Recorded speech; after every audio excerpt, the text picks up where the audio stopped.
Hello, everyone, and welcome back to another Summoner Sunday. So this one's going to be a little rambly. I am kind of experiencing what I've heard referred to as kind of a deck identity crisis.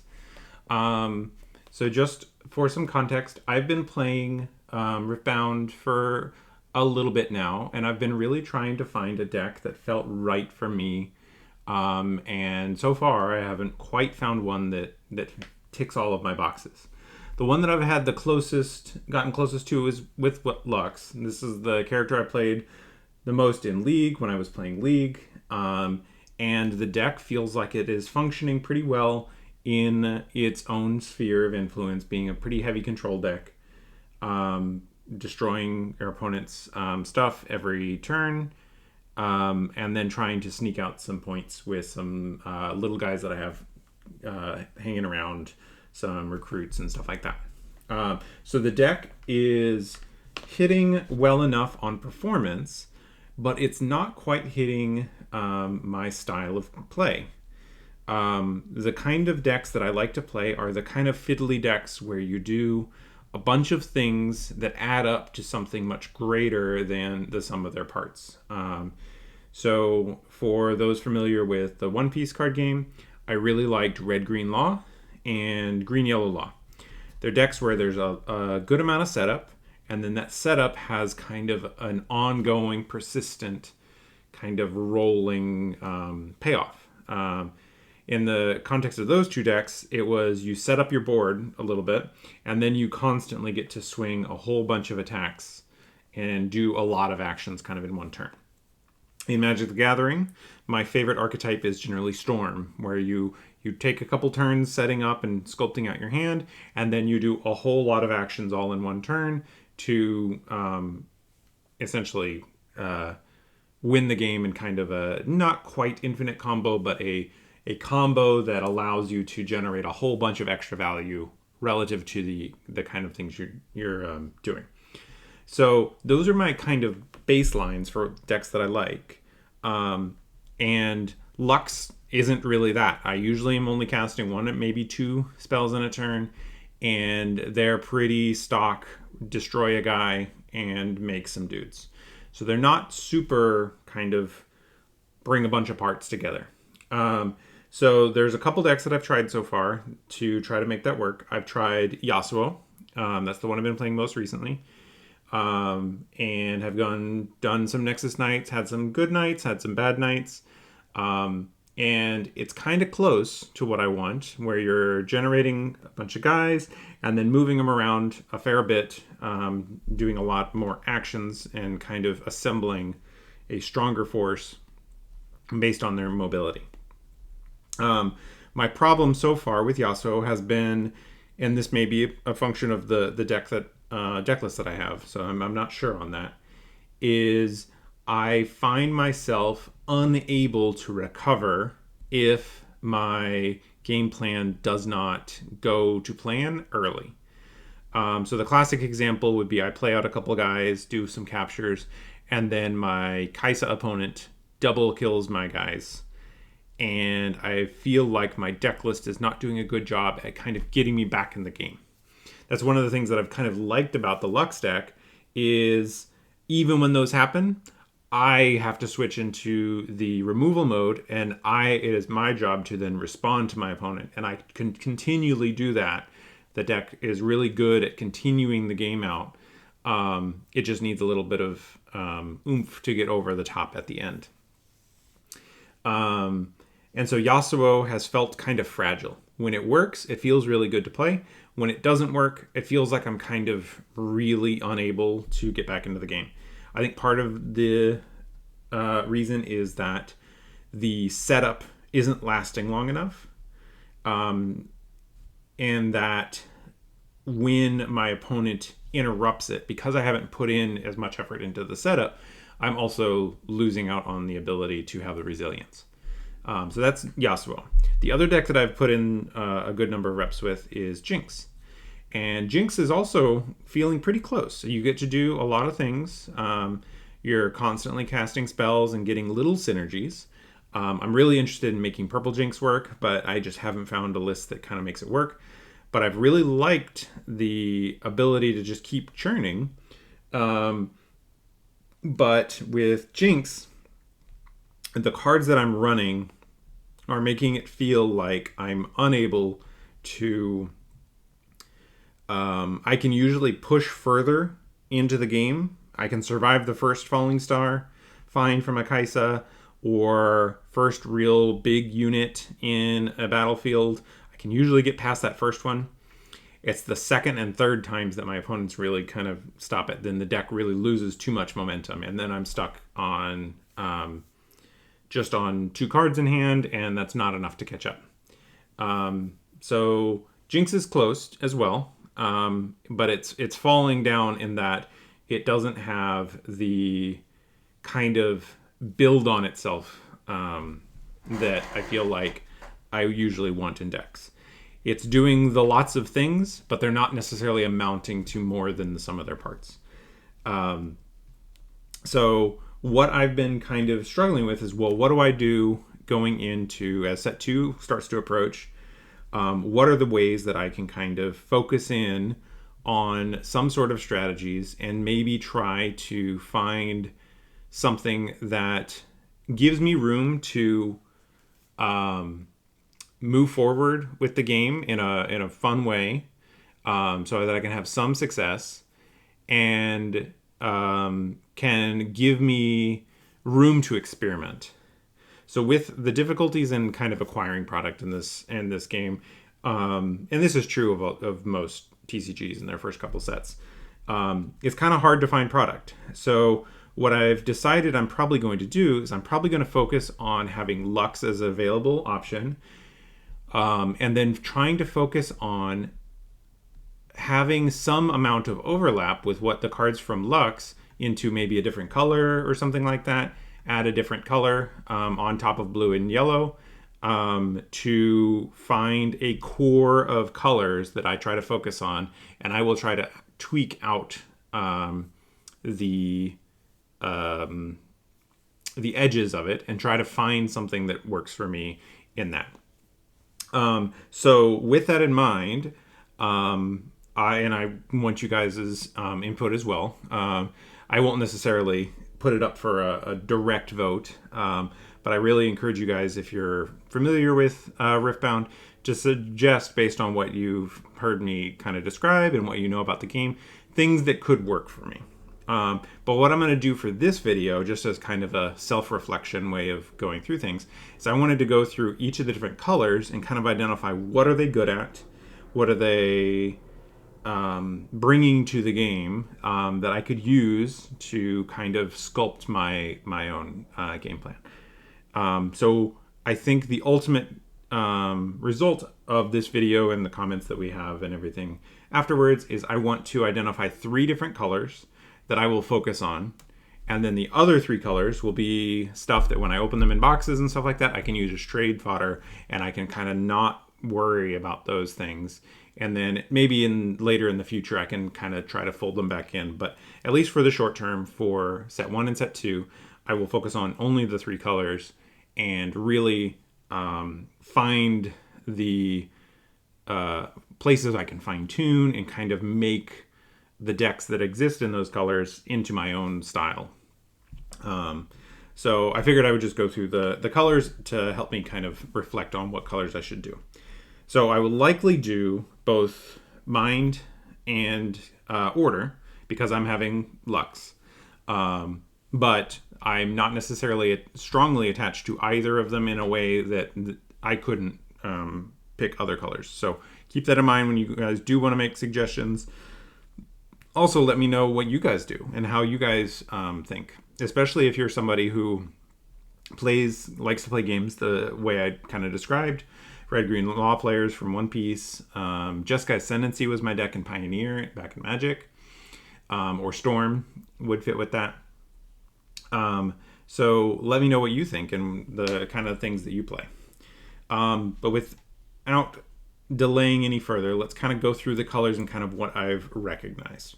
The first is for Fury. So red seems to be the best color for Accelerate, where you get to kind of get your guys in there right away. This is a very classic kind of aggro thing. You have haste, you have rush, you have all these different keywords. They all mean the same thing, and it's always powerful in every game. And they have to work with that. Red, or Fury, is the domain that has the most of Accelerate. So that's definitely one of the highlights to the Fury domain is Accelerate. Another one that I've noticed going through the cards is Assault. Assault ultimately feels like it is a see, we've got Assault here, Assault, Assault, and the way I read Assault is it is a attacking. Obviously it's an attacking specific, but an aggressive stanced thing where you get extra advantage when you have the initiative, but you don't get that same advantage when you don't have the initiative in some sense. So when you're attacking, you get this bonus, but when your opponent is the one who's leading the game, you don't get it. Now, and then the third thing that I've noticed with the Fury color is it seems to have the most direct damage to units at the smaller costs. So Falling Star only costs 2 and 2 power and deals 3 twice. Here we have Piercing Light, 2 damage to a unit of battlefield and 2 to another one. So it's a lot smaller increments of damage, and it's done at a much more cost-effective cost. So those are the kinds of things that I've noticed with the Fury domain. And all of those things really lend themselves to a kind of aggressive stance deck where you want to get out guys early, establish your game plan early, and push your advantage before your opponents are ready to respond. So Assault giving you power buffs on when you're pushing with those early game guys, and they can push into even stronger guys if your opponents haven't had a chance to set up their defenses. And then Accelerate is find a moment when your opponent's weak and sneak out a win. And then Direct Damage is keeping your opponent off kilter. They play out their guys to try to stop you, and you remove their little guys. Not when the game goes late, red starts to fall back off because you're not able to... your Accelerate guys are just going to run into bigger guys, probably. Assault only works in one spot. So if it's not big enough and your opponent has responses, then you end up not being able to leverage the things because your guys are ultimately, on average, smaller. And then small direct damage spells, you have to kind of really combo them up. So you need a lot of card advantage to be able to turn multiple 2 damage spells into that one big 4 damage spell. Whereas a different color who focuses later in the game would get that out for a single card. So those are the kinds of both positives and negatives to Fury. I do like Accelerate. I think Accelerate is a great ability and really can fit in with the kind of combo-y style that I'm interested in, with the caveat being that it's much more all in. You have to kind of set up, and then you get your one Accelerate guy to kind of zip into the thing. From what I've played so far, Vibe plus Ride the Wind kind of fits with that Accelerate, kind of really aggressive. Get in there, get a big swing, and if it doesn't work, the game's over. If it does work, the game's over. But on either direction, it's kind of an all-in play. So that is the Fury domain as I've seen it. Next, we have Calm, which this one's a lot harder for me to categorize. I feel like Calm feels like a lot more jack of all trades style color. It definitely leans defensive, where you have larger guys who benefit from staying in battlefields and preventing your opponents from pushing back over. But that said, it has a lot of tools to make that happen, and those tools can take different forms depending on the time you need. The classic example is counterspells. Counterspells are very effective at dealing with specific types of threats, but they're not effective at dealing with other types of threats, right? They're good at protecting, but they're not as often good offensively. And then the counter, what is it? The combat tricks. So we have something like discipline. So we have discipline here. A very defensive focused card generally. It could be used offensively, but very much more so you want your opponent to act first, and then you discipline to punish their thing. It's kind of a defensive, protect your guys sort of thing. I feel like in its strongest thing. So calm feels like it has a lot of different things it can do, and that all of those things that I've already mentioned are on top of a bit of ramp, where you want to really kind of accelerate the game into your larger guys, and you kind of ignore the early game. You have the option of trying to ignore the early game. So I found this one's really harder to categorize for me. The weaknesses, though, to calm are, I feel like a lot of times it can't fully match up with any of the other peaks of the other colors, outside of a couple like sets of things. Guardian Angel, Zhonya's Hourglass are great examples of cards that other colors do not get to have, where you get to really hammer home some card advantage there by your opponent spending something and then not successfully getting a kill, not trading 1-for-1 with a removal spell, because you get to keep your investment and they have lost what they invested in the interaction.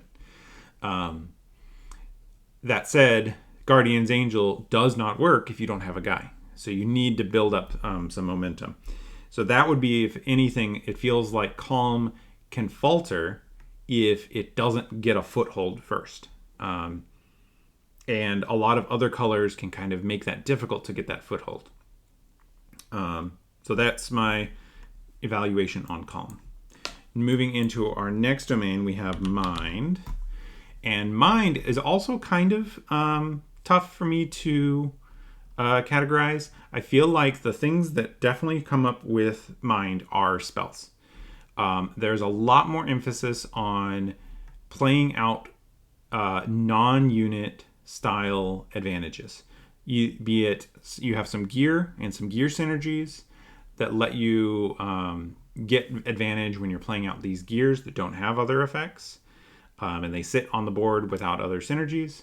They also can be removal spells, because we've got stuff like Singularity and Smokescreen. These are cards that in and of themselves are not good at progressing a game forward, but they are good at pulling an opponent back from their things. You push your opponent off kilter and then you don't let them stabilize. But in a different way than the way Fury does it. Fury does it by aggressively pushing and preventing your opponent from stabilizing with your removal spells for little guys. Blue does it by not letting their game plan click, by either KOing or shrinking their guys, making them make poor trades. These sprites are great at forcing poor trades, retreat, makes your opponent invest in combat that you just get to dodge away from. Singularity gets you a couple of kills. So that seems to be Mind's strength, is kind of keeping your opponent off kilter.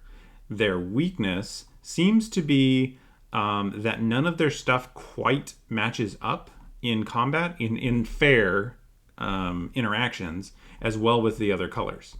You have some counterexamples. I know the one mech, this Mega Mech has seen play in sideboards just because it's a really efficient card. The biggest thing is it's 7. So it's not an early game thing that you can kind of match up to other players. You don't have the same number of 3 and 4 cost guys that just win on their turn, and they don't just generate all that advantage. You need to add in other things, your smoke screens, your stupefies, and you need to be more synergy centric to kind of win those early things, which has its downsides in that you have to draw the cards with each other. Like, Retreat is great if you draw it when you need it, but it's also a card that doesn't do very good when it's a card that you've drawn your second copy of and you only have your early Ravenbloom students or something like that trying to win back a board from another deck. So that would be Mind. After that, we have Body. And this one I found it difficult to kind of put it into words, but what it felt like to me is that Body here is very much an A plus B style color. You want something that is a setup and then want something that is a payoff, and then setup, payoff. Examples I can give would be Set. We have Set the Brawler, where he gets the setup is get a buff on him. The payoff is you get to use it. The thing, he specifically brings his own thing, but it works in kind of a harmony with things that give him buffs so that you can continue doing this A plus B. Another one would be Warwick and Flurry of Blades. So A, deal 1 damage to everything. B, Warwick kills everything. And so that's what it felt like has been the synergy that I've noticed with the Body thing. Another example, First Mate. First Mate is a not crazy strong on his own. He's just an on-rate guy, doesn't necessarily do a ton, but when you have another unit that can come out and kind of jump around the battlefield because you can ready it, this is a very strong kind of card. Pit Rookie. He only gives, or she, I guess, only gives buffs to other units. Play me buffs to other units. So there's a lot of like, one card does something and the other card pays off on it. One card does something, the other card pays off on it. What that definitely comes down to, though, is that when you draw only part of it, you end up with a weaker deck as a result. Now, just on its face, the A plus B does kind of fit with my game plan or my preferred play style. So this is definitely one of my early kind of highlights when going through this. I was like, oh yeah, all of these are A plus Bs. And I think I can make that work. You do some setup, you set up the board to get all of your A's in place, and then you can do a flurry of Bs to really get some extra value. So this is definitely on my list. Looking at my notes, I have some just brief notes, but otherwise I'm going relatively rambly here, is Mighty. And this fits in, we have the Fiora leader from the second set. When one of your units becomes Mighty. This is inherently an A plus B style of thing.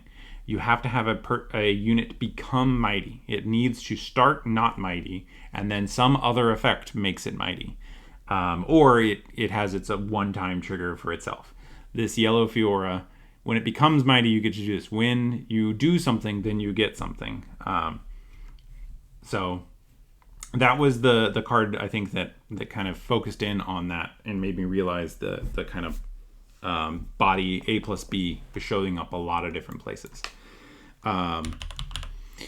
So definitely on my list of ones that I'm kind of interested in. I just got to figure out what deck is the right one for me. After we have Body, we have Chaos.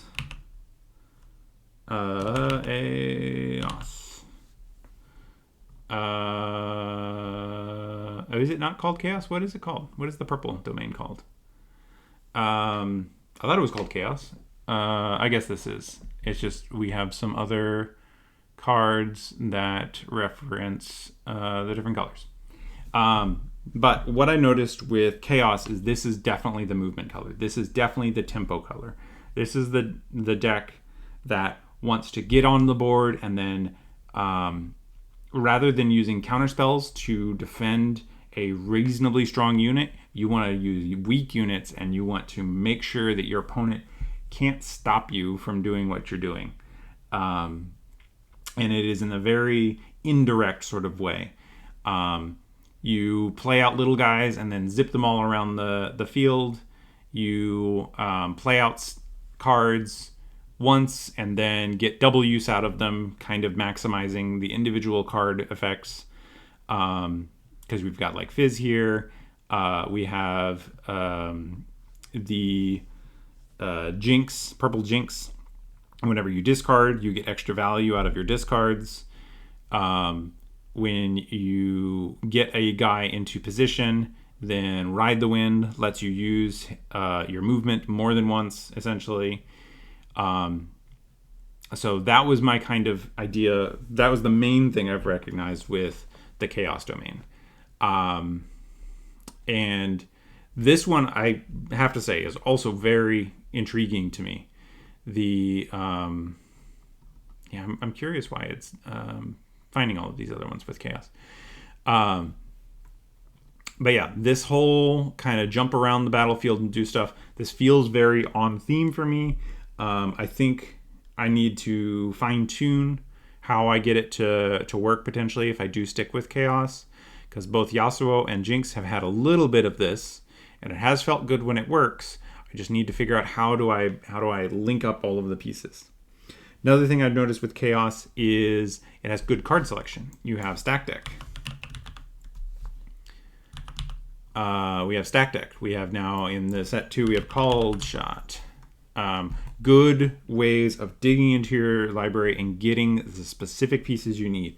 You set up for an end game where you get to do a lot of zigzagging around the thing and hope that your opponents haven't been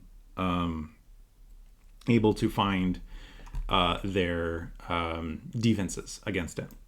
And then one more thing that I noticed with Chaos is the reanimation. So let's see some good examples of this. So we have... which one is it? Where's the last rites? Playing out stuff from your trash. Fizz is another option for that, where you get kind of to use your spell once or use your unit once and then use it a second time. Rasa is another one that's interesting, where you get to kind of fuel some alternate costs by just playing the game. And then there is, what is the guy's name? It's the big purple guy. It is Soul Gorger. Another one where you get to play guys from the thing. Also, hidden and this Nocturne style ability, you get to play guys from other things if you can get lucky. That's another thing I've noticed with that.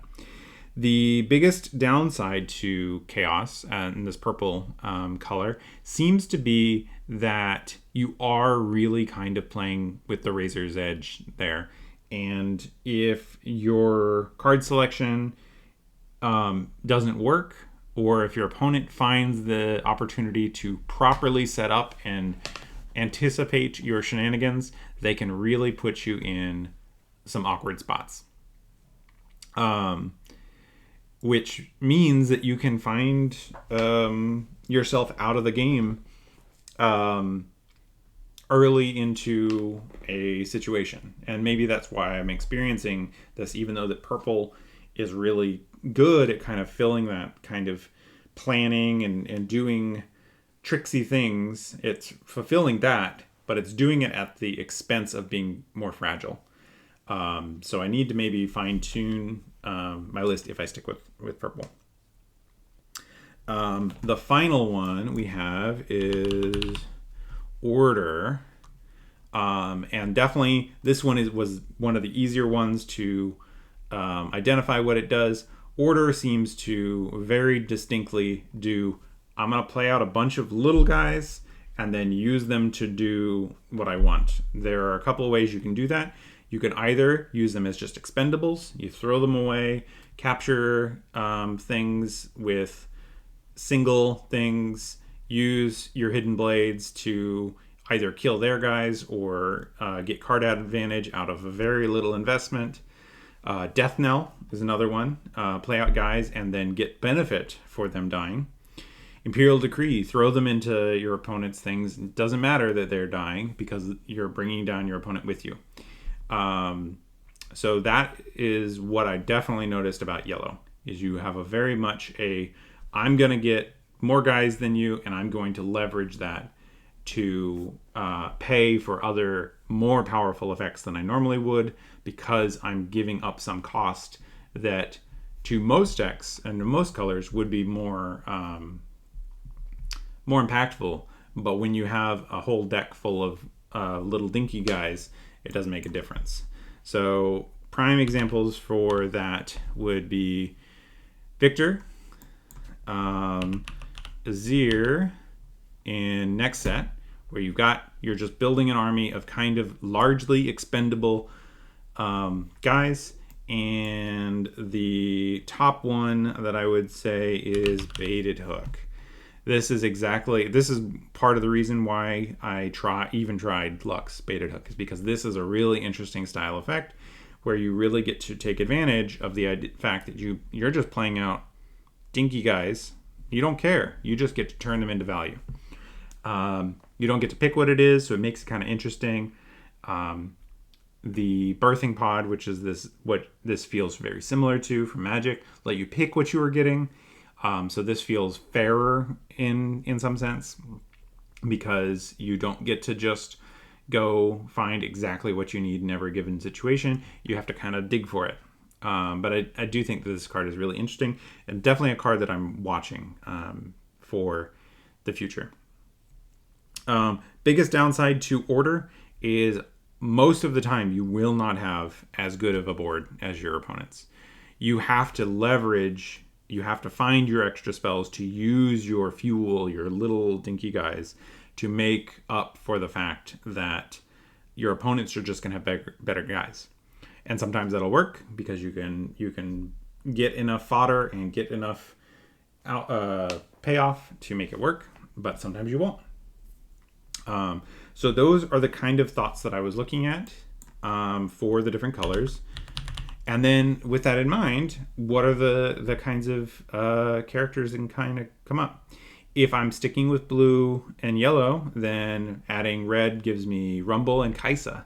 Those are really different style things. Or red and yellow then gives me Darius. Then my colors being red, blue, and yellow, maybe that's an interesting thing. I feel like that would give me a lot of access to lots of varied styles of play.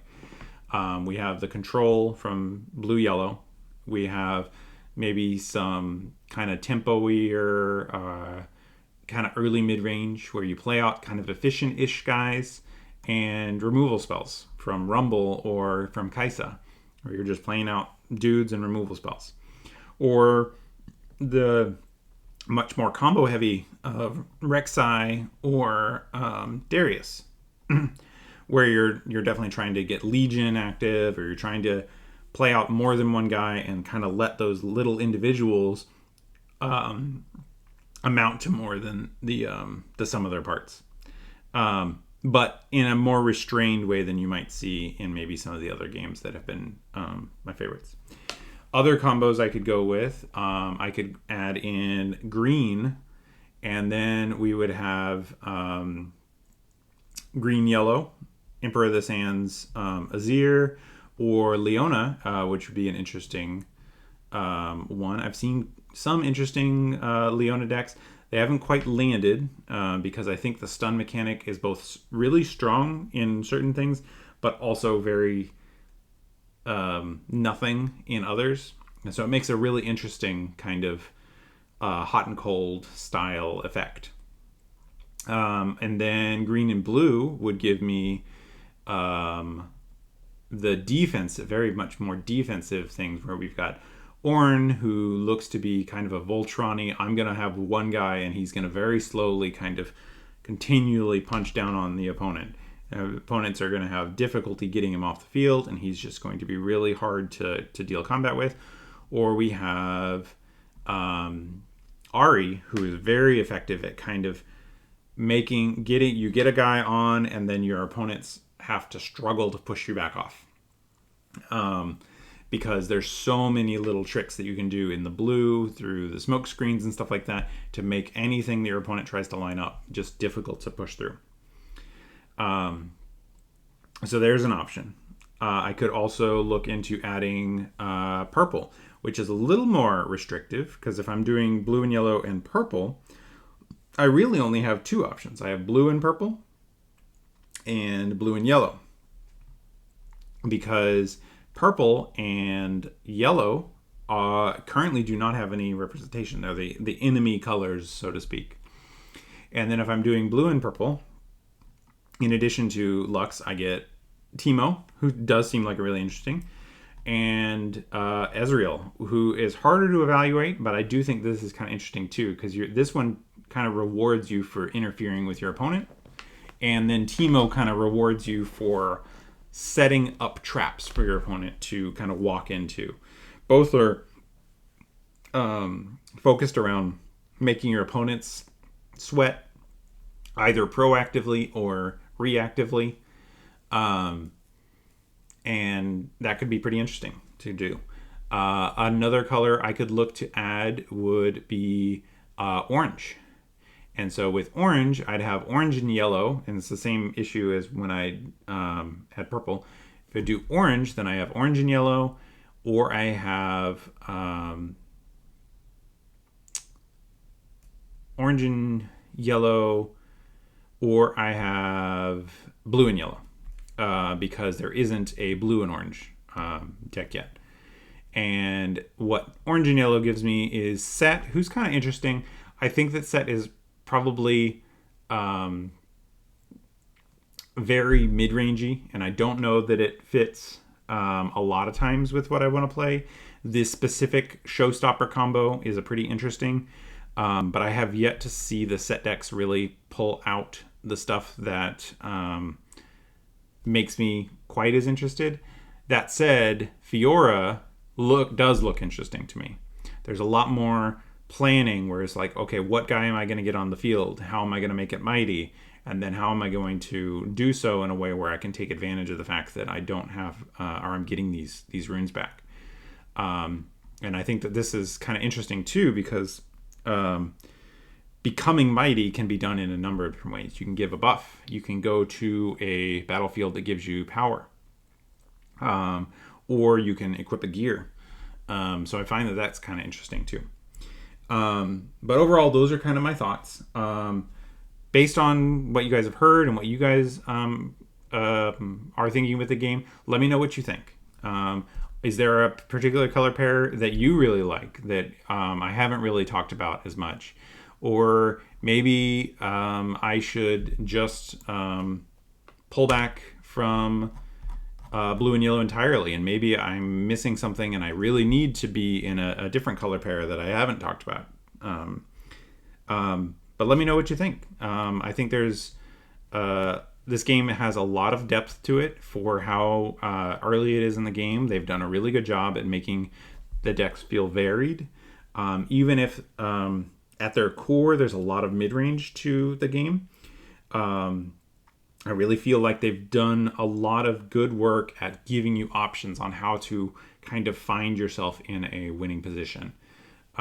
Lots of little synergies that can kind of add up to very different game feels. But yeah, that's just what I wanted to talk about. And I hope you guys enjoyed kind of this ramble about what colors do in Riftbound and what that can mean for picking a lane, so to speak, so that I can really hone in on a particular area in this game. But thanks for hanging out, and I will see you guys next week.